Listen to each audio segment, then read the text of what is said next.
1 Samuel chapter 8. Israel rejects Samuel's sons as judges.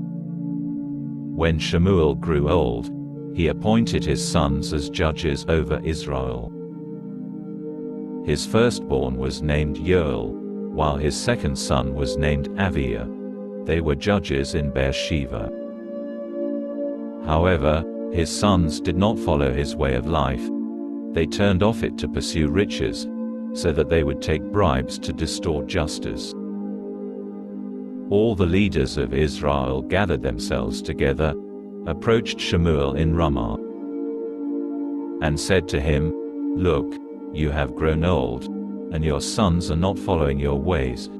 Now make us a king to judge us like all the nations." Israel rejects God as king. Shemuel was not pleased to hear them say, "Give us a king to judge us," so he prayed to Adonai. Adonai said to Shemuel, "Listen to the people, to everything they say to you. For it is not you they are rejecting. They are rejecting me. They don't want me to be king over them. They are doing to you exactly what they have been doing to me, from the day I brought them out of Egypt until today, by abandoning me and serving other gods.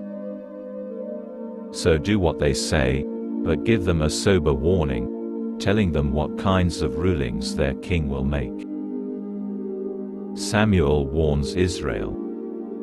Shemuel reported everything Adonai had said to the people asking him for a king. He said, "Here is the kind of rulings your king will make. He will draft your sons and assign them to take care of his chariots, be his horsemen and be bodyguards running ahead of his chariots. He will appoint them to serve him as officers in charge of 1,000 or of 50, plowing his fields, gathering his harvest, and making his weapons and the equipment for his chariots. He will take your daughters and have them be perfume makers, cooks and bakers.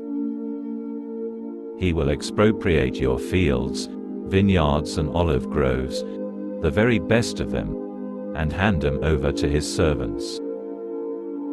He will take the 10% tax of your crops and vineyards and give it to his officers and servants. He will take your male and female servants, your best young men and your donkeys, and make them work for him.